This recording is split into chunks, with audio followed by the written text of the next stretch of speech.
Ayan mga kababayan, at dito na naman tayo muli. Update dito sa may Ilog Pasig Esplanade, dito sa may Phase 1A extension. Andito tayo ngayon sa Phase 1A extension at MacArthur Bridge mga kababayan. Ito ang MacArthur Bridge. Ayan, at sa ngayon ay same as usual ang mga nangyari dito. Kahapon ay ganito din.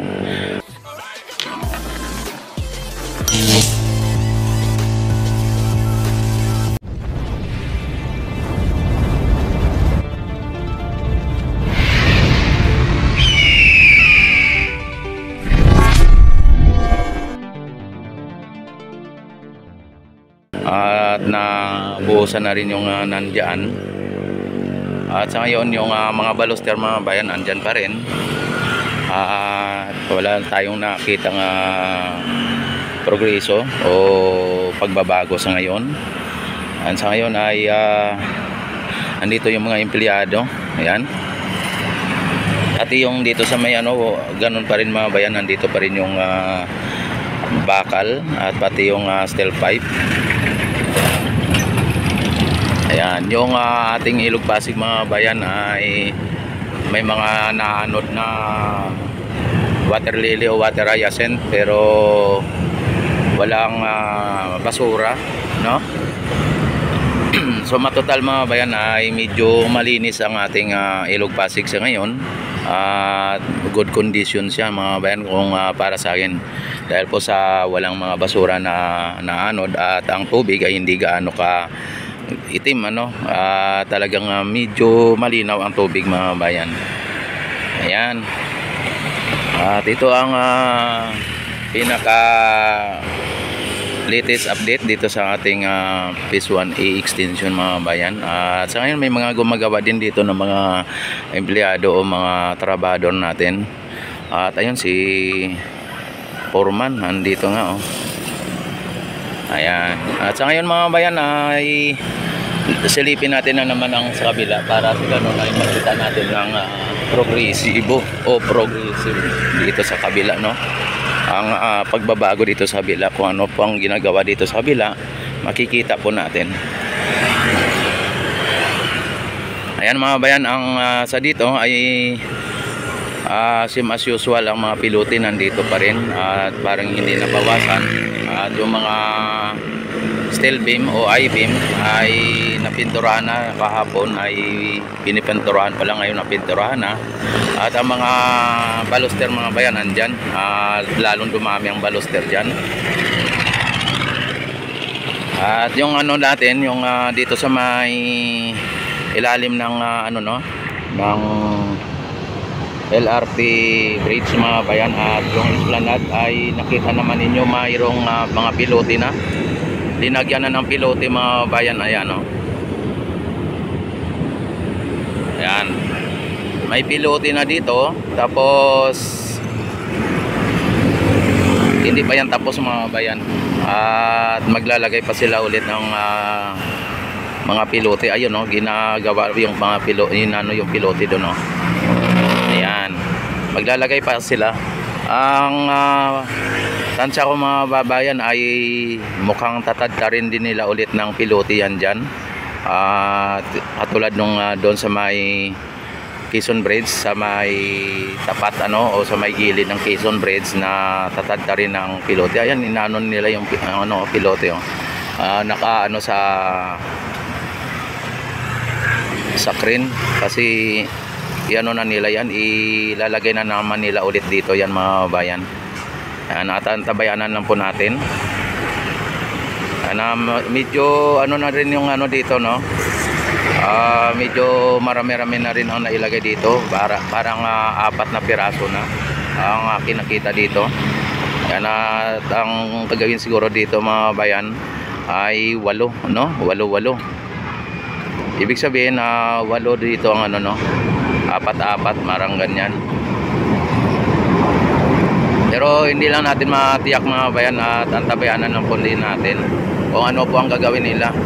May nagtapon ng basura pa Grabe talaga yung mga informal settler talaga sa tabi ng ilog. Yan po talaga ang isa sa mga naging dahilan kung bakit nagkakaroon ng mga basura sa Ilog Pasig mga bayan. Kaya yan po ang dapat ang pinakaunang bigyan pansin at bigyan ng ano mga kabayan, pahalaga kumbaga yung mga informal settler natin, kasi yan po ang magbibigay ng sakit sa ulo dito sa ating Ilog Pasig mga bayan.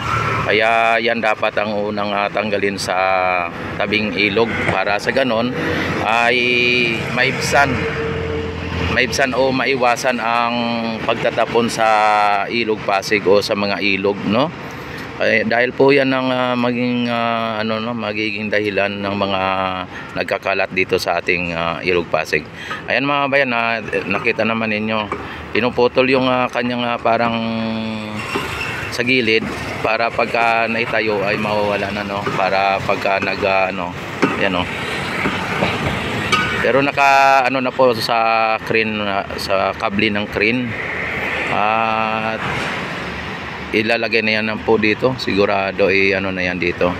At antabayan na lang po natin kung ano po ang mga hakbang nila dito at kung ano ang gagawin nila.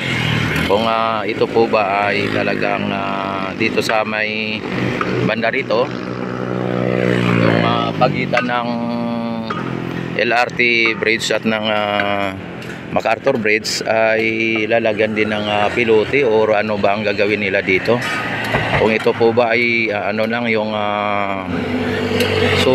baka lang na dambuhalang I-beam lang ang ilalagay nila dito.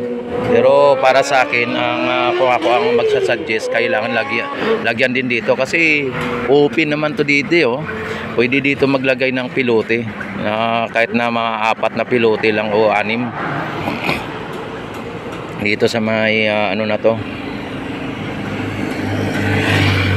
sa may banda rito, kasi open din siya mga bayan talagang maganda yung lagyan talaga kaysa sa I-beam lang na malaki, no? Yan, dito sa ilalim ng tulay pwede nang hindi lagyan kasi mahirap maglagay ng mga poste dyan, ano? Ayan na mga bayan,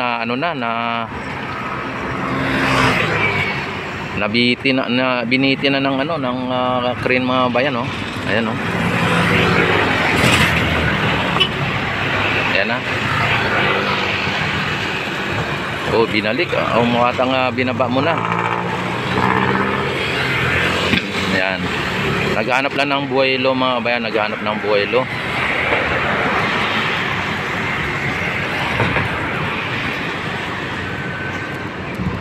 Ayan na. At medyo na tumayo na.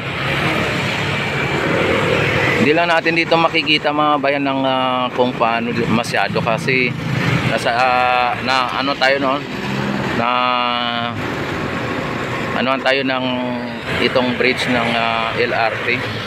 Natakpan tayo ng bridge ng LRT mga bayan. Kaya hindi natin makita ng maayos. Pero ayan na mga bayan, nakabitin na. Ayan, ayan na. May ikot-ikot pa.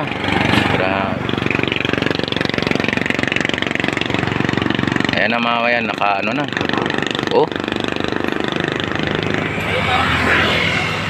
Ang pilote na yan mga bayan, pagka buo ang pilote. Pero itong ilalagay nila mukhang maiksi lang Mukhang maiksi lang mga bayan, parang ganito lang siya kalaki, Parang ganito lang siya kahaba. Saglit lang Yan. Parang ganito lang siya kahaba mga bayan. Ayan na Ayan na mga bayan, tuwing nyo napapansin.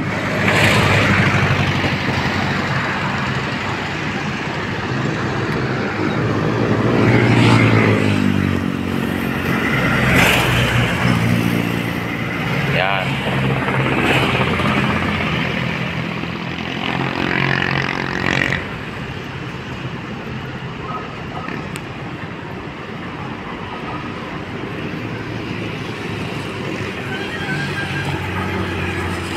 Yan, naglalagay sila ng pilote dito mga kabayan ha.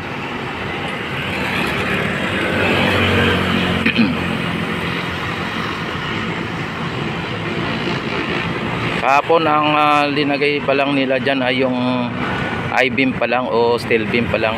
At ngayon ay mga pilote na.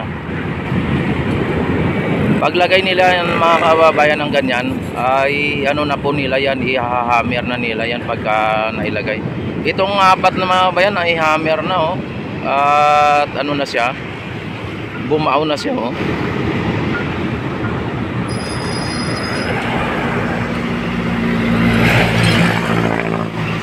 Pag nailagay ulit yung apat na yan, ihahammer ulit yan.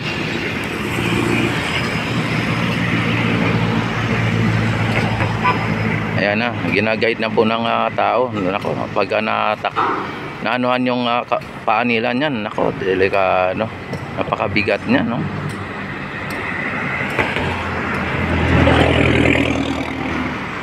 Yung isang buong pilote mga bayan, reminder ko lang ano, ay nagkakabigat po yan ng 9.72 yung mahaba, yung 20 meter 9.72. Tapos ang ito yung medyo kalahati lang ata ay baka nasa ano po yan, mga nasa 4.9 or mahigit or mga ganun. Baka abutin ng 4 tons mga babayan. At kasing bigat po yan ng isang D40 container na empty container mga babayan. 40 container, 40 footer na container na empty ano. Yan ang bigat nan na 4 tons mga babayan. Yung empty container na 40 footer mga bayan ay 4 tons po yan. Anan ay lagay na mga bayan oh. Nailagay na. Ayan.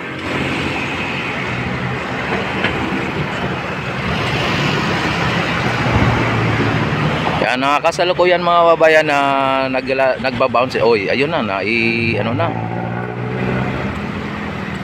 Nailapag na. Yan, kasalukuyan mga babayan na nagba-bound po sila dito ng pilote no, sa may squatter area dito sa Luton area mga babayan. Yan, ako ay ang ano ko dito ay Luton area. Kasi pag sinabing squatter ay talagang anywhere yan mga bayan, may mga squatter talaga yan. Pero pag Luton area mga bayan ay alam na dito sa Luton ano. Ayan, talagang nakita naman ninyo ay lapag na yung pilote. Yan, nadali po batang bata. Ayan, at ngayon ay tinatanggal nila. Hindi siya masyadong mahaba yung ibinao nila na pilote mga bayan. Yan, at siguro ay kaya ganyan siguro ka excel ang linagay nila dahil po sa tansyado na po nila yung ano. Ayan o, tinanggal na yung ano, yung kable. Yan, alam siguro nila na hindi siya malalim o hindi malambot ang lupa dito banda, o kung malambot man ay mas mabilis nilang madugtungan kapag ito ay ano, dagdagan ulit o dudugtungan ulit. Yan, isang D20 lang o isang digis lang, kumbaga 10 meter ay di 20 meter pa rin. Yan. Ito po ang pinakalitis update dito sa ating Ilog Pasig Esplanade mga bayan. At dito sa may Luton area. Yan, at don't forget to like and subscribe my YouTube channel. I-click ang notification bell, i-select ang all para ma-notify agad ko itong ako'y mag-live, mag-upload ng mga videos mga bayan. At maraming salamat sa inyong walang sawang pagsuporta at panonood sa aking YouTube channel at sa aking update dito sa mga project ng ating Pangulo, ng ating gobyerno. Ayan, ako si Rex TV Adventure na nagsabing maraming salamat Luzon, Visayas, Mindanao hanggang sa ibang bansa, maging sa buong mundo. Yan, basta't naabot ng aking channel, Maraming salamat. God bless po sa inyong lahat. Mabuhay ang Pilipino sa mansulok ng mundo. Mabuhay ang Pilipinas. Mabuhay ang bagong Pilipinas. Isigaw sa buong mundo na ikaw ay Filipino na may no. Ayan, maraming salamat. God bless po sa inyong lahat.